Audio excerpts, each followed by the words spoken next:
लेकिन माँ बाप और टीचर्स दोनों अपने अथाह प्रेम के कारण बच्चे से बहुत प्यार करते हैं ना, क्योंकि बच्चा दिल का जिगर का टुकड़ा है, पूरे घर में रौनक रखता है, हंसता है, खेलता है, किलकारियां गूंजती है, तो अपने बच्चे से बहुत प्यार करते हैं और चाहते हैं कि इस बच्चे को 1% भी तकलीफ ना हो। और इसलिए आज हम अपना बच्चा रोने से पहले तो उसके सामने सब कुछ रख देते हैं। दोस्तों, जब जब माँ बाप ने ये गलती की है, जब जब ये माँ बाप इस तरह की गलती करेंगे, तब तब बच्चा कमजोर होगा, स्ट्रॉन्ग नहीं होगा। क्योंकि फेलियर से डील करना हम बच्चे को सिखाई नहीं रहे। फेलियर से डील करना बच्चे को सिखाई नहीं रहे। फेलियर से डील करना जितने बच्चे सीखेंगे उतना ज्यादा पावरफुल होगा। लेकिन प्रॉब्लम यह है कि हमारी जिंदगी में फेलियर आते ही हम कहते हैं नहीं नहीं ना, फेलियर तो मैंने बहुत सारे देखे हैं, तेरे पापा ने इतने पापड़ बेले, इतने सालों की मेहनत की है, तू सिर्फ सरकारी नौकरी में जा, तू सिर्फ ये नौकरी कर ले, तू सिर्फ इंजीनियर बन जा। मैं कहता हूं आपका बच्चा तानसेन होगा, आपका बच्चा शायद ए.आर. रहमान है, आपका बच्चा शायद शिवाजी महाराज है, आपका बच्चा शायद महाराणा है, आपका बच्चा शायद झांसी की रानी है, आपका बच्चा शायद वर्ल्ड का सबसे बड़ा बिजनेस टाइकून है, आपके पास बैठा है अभी, लेकिन आप उसके कोई पहचान नहीं पा रहे। मेरे सामने कोई भी एक बच्चा आ जाए इधर से प्लीज, एनीवन कैन कम, एक से ज्यादा भी आए तो चलेगा। इन बच्चों के अंदर, दोनों के अंदर आपको क्या दिखाई देता है? एक नौकरी करने वाला बंदा जो 50,000 रुपए महीना कमा ले। इन दोनों बच्चों के अंदर क्या दिखाई देता है? कम बेटा कम कम कम। इन पांचों के अंदर क्या दिखाई देता है आपको? नौकरी करके 25-50 हजार कमाने वाला बच्चा। मुझे तो इस बच्ची के अंदर दिखाई देता है शायद 5,000 करोड़ का एक बिजनेसमैन। मुझे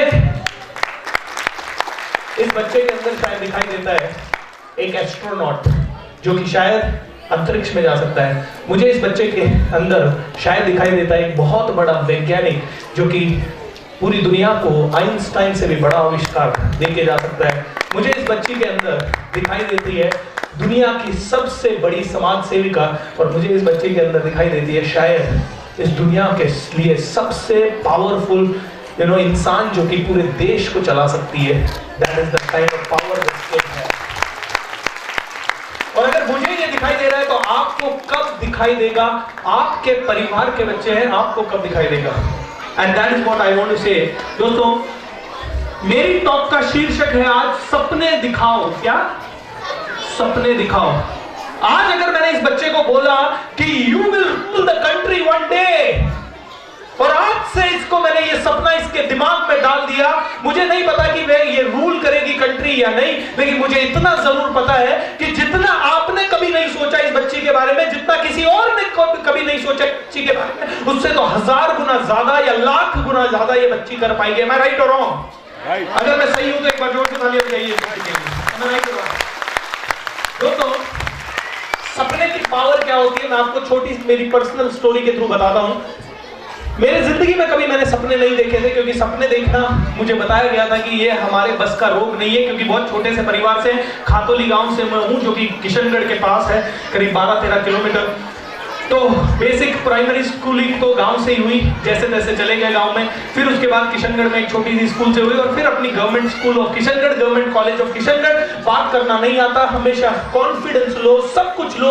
एक दिन मैंने गलती से, मेरे रिलेटिव्स वगैरह कुछ आए हुए थे, तो किसी ने पूछ लिया बड़ा होके क्या लेगा, मैंने कहा हेलीकॉप्टर लूंगा, तो सब हंसने लग गए। और जब सब हंसने लग गए तो उनके जाने के बाद मम्मी ने डांटा, तू पागल हो गया, कुछ भी बोलता है, लोग हंसेंगे ना, नहीं ले पाया तो। मम्मी डर गई कि बच्चा बड़ी बात कर रहा है। खैर, मम्मी की कोई गलती नहीं, क्योंकि मम्मी ने भी कभी जिंदगी में बहुत बड़े सपने नहीं देखे दोस्तों। लेकिन मैं लकी रहा एक मामले में।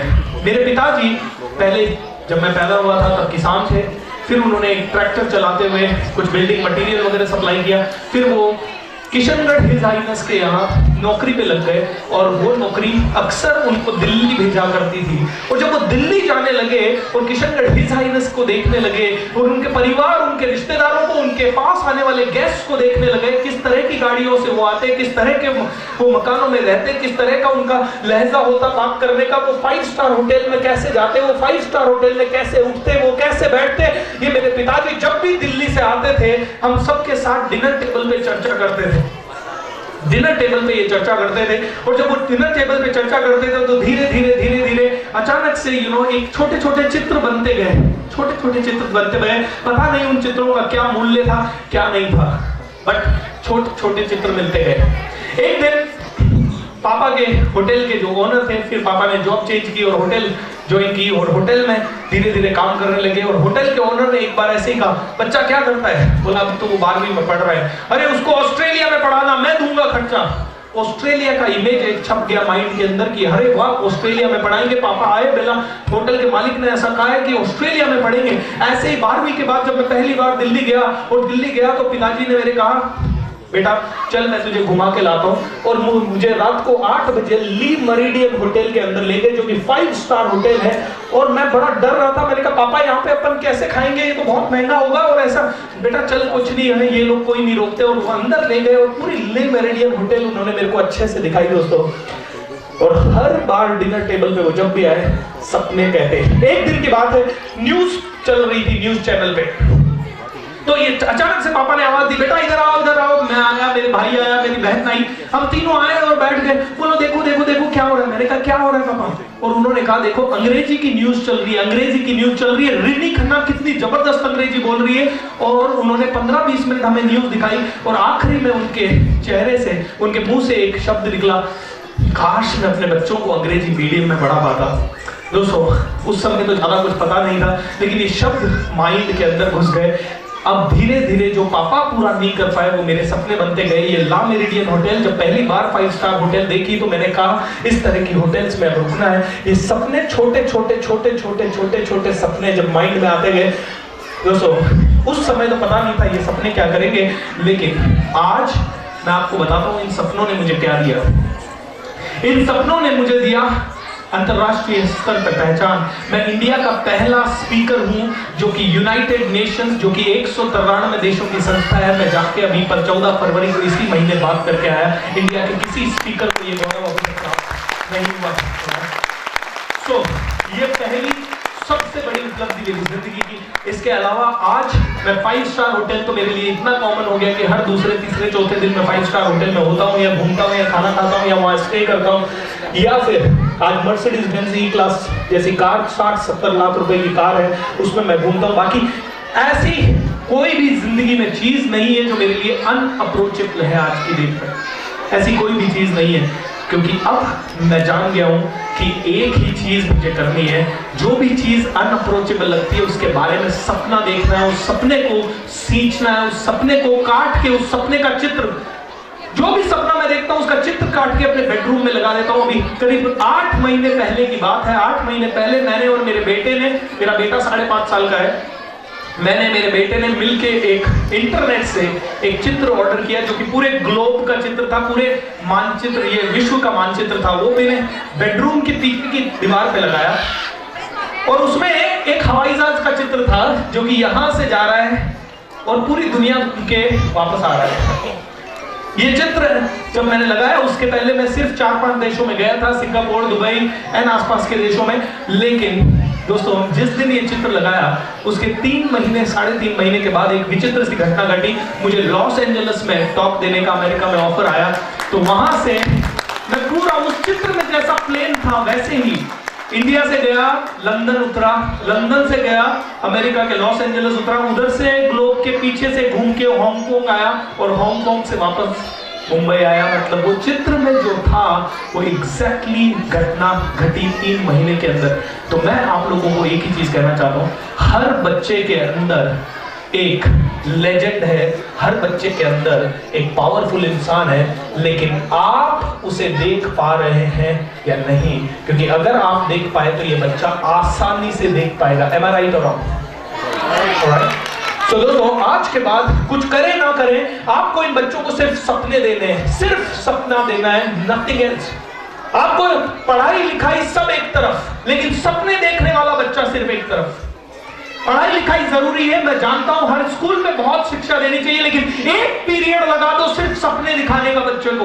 एक पीरियड लगा दो ऐसा जिसमें बच्चा एक चित्र बना सके अपने माइंड में कि मैं क्या कर सकता हूं, क्या नहीं कर सकता हूं, क्योंकि चित्र बनाने की पावर क्या होती है ये आपको अभी तक समझ नहीं आया था। मैंने एक किताब लिखी है जिसका नाम है master your thoughts master your life, उसका हिंदी अनुवाद भी करवाया जिसका नाम है विचार बदलेंगे तो जीवन बदलेगा। विचार बदलेंगे तो जीवन बदलेगा। इस master your thoughts master your life किताब में मैंने ये कहा है, ये बताया है, ये सोचा है, ये रिसर्च किया है।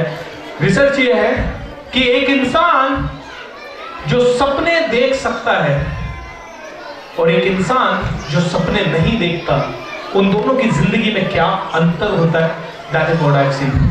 तो मैं आपको छोटे छोटे कुछ उदाहरण देता हूं।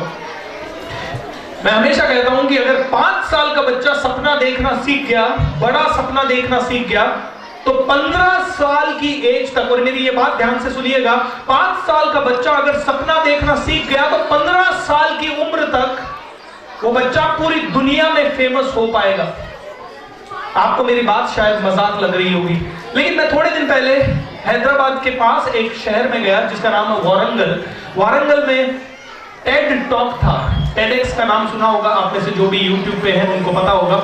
ये दुनिया का सबसे बड़ा स्पीकर्स का प्लेटफॉर्म है। वहां पे मैं गया और अपनी स्पीच देने के लिए तैयार हुआ, और जब मैं हॉल के अंदर घुसा तो वहां सारे स्पीकर्स का ब्रेकफास्ट चल रहा था, और मैं हॉल में गया तो मेरे इस तरफ एक 9 साल का बच्चा और इस तरफ एक 11 साल का बच्चा बैठा हुआ था। एक 9 साल का बच्चा और एक 11 साल का बच्चा बैठा हुआ था। मैंने कहा होगा ये किसी वहां पे कॉलेज के डायरेक्टर का बच्चा होगा, किसी का बच्चा होगा। उसके बाद हम लोग स्पीचेस शुरू हो गई और उधर टॉक के लिए गए, और देखते हैं तो तीसरा नाम जो था स्पीच का, वो 9 साल के बच्चे स्वरित का था। 9 साल के बच्चे स्वरित का नाम आया, और स्वरित ने टेडएक्स स्पीच देना शुरू किया। मुझे ये मौका 37 ईयर्स 37 साल की एज के बाद मिला, लेकिन स्वरित को ये मौका 9 साल की उम्र के बाद मिला। ऐसा क्यों? पता है क्यों? क्योंकि ये स्वरित वो स्वरित है जिसके माँ बाप ने उसको 5 साल की उम्र से सिखाया, बेटा तू पैदा हुआ है दुनिया बदलने के लिए, दुनिया बदलने के लिए एक मुद्दा तो सोच और तू बदल देगा दुनिया। 5 साल का स्वरित सपना देखना लगा। ये 5 साल के स्वरित ने जब सपना देखने लगा तो इसको रोबोटिक्स का कोर्स करवाया और बहुत सारे कोर्स कराए, और ये बच्चा समझ गया था कि मुझे तो पैदा मैं इसलिए हुआ हूं क्योंकि मैं दुनिया की कोई तो एक प्रॉब्लम को सॉल्व करूंगा। ऊपर बैठे हुए सारे बच्चों से पूछना चाहूंगा, क्या आप दुनिया की एक प्रॉब्लम को सॉल्व कर सकते हो?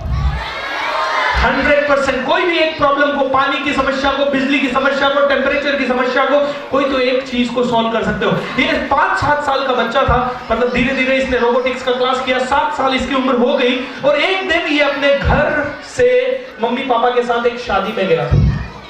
जब ये शादी में गए तो शाम को करीब 3-4 बजे निकले। इनके घर में मछलियों का एक छोटा सा एक्वेरियम था जिसमें बहुत सारी मछलियां थी, घर में तैरती रहती थी।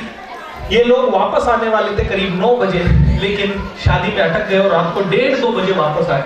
1:30-2 बजे आने के बाद ये छोटा सा बच्चा स्वरित कहता है, मम्मा, अरे मम्मा, ये मछलियां भूखी होगी, मुझे इतनी भूख लगती है, इनको तो कितनी देर से इनको भूख लगी है। तो मम्मा ने कहा, हाँ बेटा इनको भूख लगी होगी, चलो इनको खाना देते हैं। छोटा सा स्वरित, इसको समझ में आ गया एक प्रॉब्लम तो मैं सॉल्व कर सकता हूं। मम्मी ने भी कहा, बेटा तू टैलेंटेड है, तू जीनियस है, तू जबरदस्त है। तो स्वरित ने कहा, इस प्रॉब्लम का सॉल्यूशन मैं कैसे निकालूं? तो आपको बता दूं, ये 7 साल का स्वरित सोचने लगा। 8 साल की उम्र में इसने एक रोबोट बना दिया जो कि मछलियों को समय पर और सही क्वांटिटी में हर बार खाना देता है, इंसान की जरूरत ही नहीं। एक 8 साल के बच्चे ने रोबोट बनाया, और 9 साल की एज में तो दुनिया को इंस्पायर कर रहा है। अब जब इस तरह की कहानियां सुनते हैं तो हमें लगता है वो 8 साल का बच्चा कुछ स्पेशल होगा, लेकिन हमारी बच्ची थोड़ी स्पेशल है, क्योंकि पापा मम्मी स्पेशल नहीं है तो बच्ची कैसे स्पेशल होगी? हम इसको कहते हैं, बेटा तू पढ़, वो स्वरित वाली कहानी तेरे साथ नहीं हो सकती, बेटा तू पढ़। अच्छा, पढ़ना तो जरूरी है, देखिए पढ़ने के लिए मैं नहीं कहूंगा, बट मैं कहता हूं पढ़ने के साथ आप 8 घंटा उसको पढ़ने की बोलिए, लेकिन 15 मिनट एक सपना दे दीजिए। 15 मिनट का सपना एक तरफ और 8 घंटे की पढ़ाई एक तरफ।